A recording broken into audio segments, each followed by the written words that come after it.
Sidste år kom Wilk med en masse ændringer. De lancerede de 3 serier, Vida, Cento og Eterno. De 3 serier fortsætter selvfølgelig igen i år, men i år er der sket en masse ændringer også. Specielt på det udvendige design kan man se en stor forskel. Alle 3 serier er blevet ensrettet, så det udvendige design er faktisk ens på alle 3. Det gør, at i gadebilledet så er det nemt at genkende en Wilk. Man kan sige rigtig mange ting, for de er blevet rigtig flotte. Du kan se dem her bag ved mig.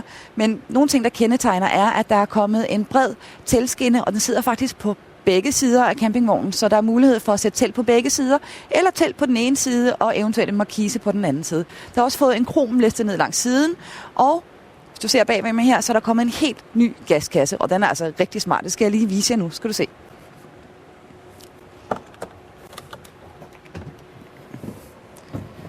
Åbnes nemt opad på den her måde. Det gør, at du nemt kan komme ind i gaskassen, når du skal have fat i dine ting derinde.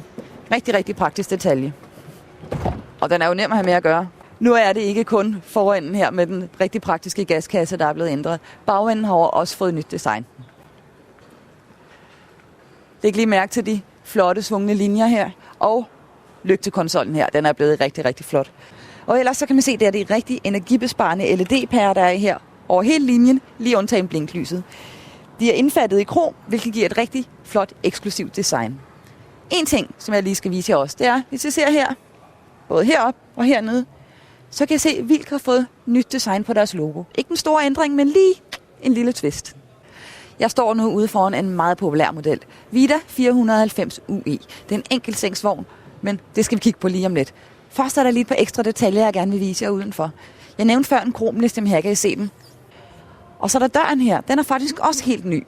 Der er kommet en lille hylde her, som er rigtig praktisk til nøgler og diverse ting. Og så er der kommet indbygget skraldespand. Det er en ting, der er meget smart i en campingvogn. Døren er todelt.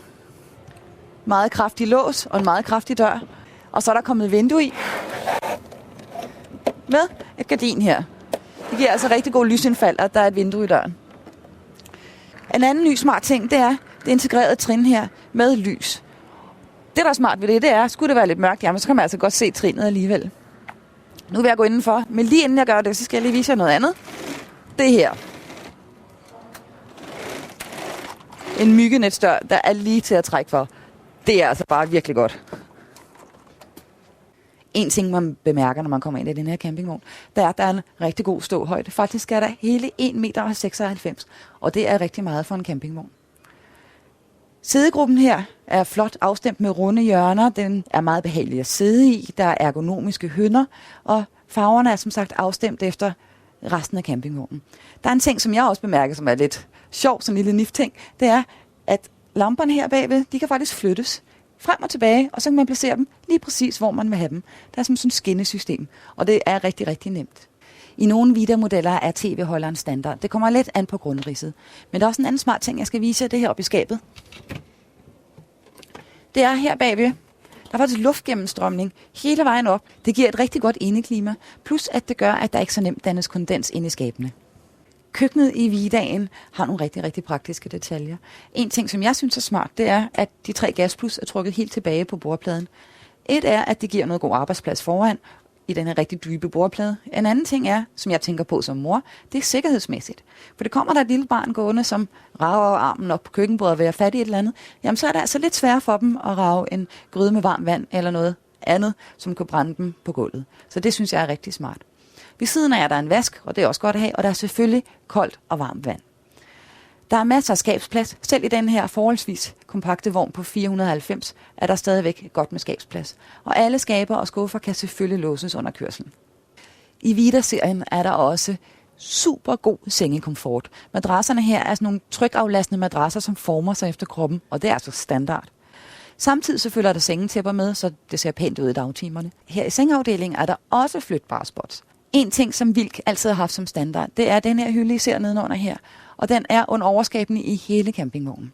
I midten af vognen, der finder du så også blæsevarmen, og der finder du det funktionelle badeværelse.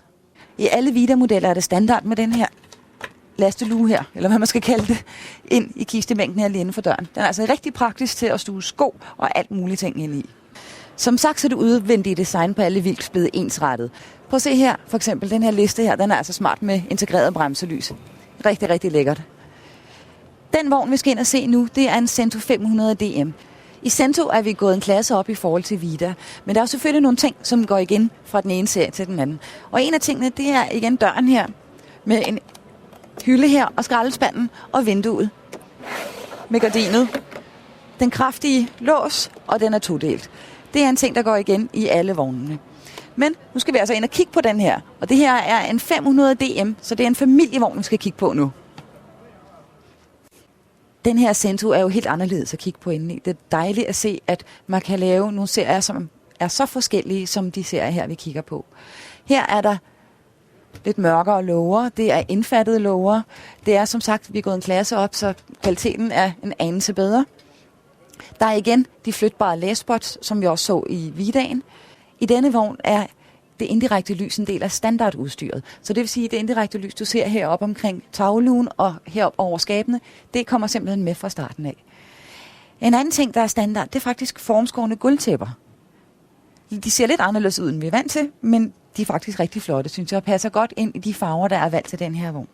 Den campingvogn, vi står i, er en 500 DM. Der er køjer ned for enden, hvor der også er et funktionelt badeværelse, der er sædegruppe i midten, og der er en tværstillet dobbeltseng i forenden af vognen. Køkkenet i den her familievogn er ikke det største, men det er faktisk ret funktionelt taget den kompakte størrelse i betragtning. Gasblusen er trukket tilbage her. Der er 3 stykker af dem, men det gør, at der kommer god arbejdsplads her foran.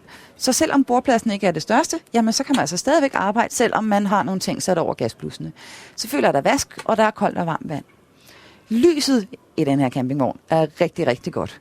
Fordi ud over det indirekte lys, jeg har nævnt tidligere, så er der her i køkkenet spots nedenunder, og spots oppe i lysbaldakinen, og det gør, at der er rigtig godt arbejdslys i køkkenet. Skufferne her i køkkenet har faktisk soft close, så man kan skubbe nok så hårdt i, og den lukker helt af sig selv, stille og roligt.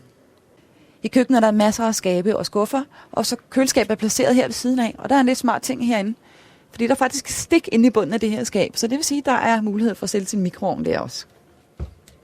Sengene i den her campingvogn er også rigtig, rigtig lækre. Det er vigtigt med god sovekomfort, når man er på ferie. Igen her er det trykaflastende madrasser, som former sig efter sin krop. Plus at sengetæppet her, det kommer også med som standard her. En anden ting, der er standard i den her serie, er, at der er indstillelige hovedgær.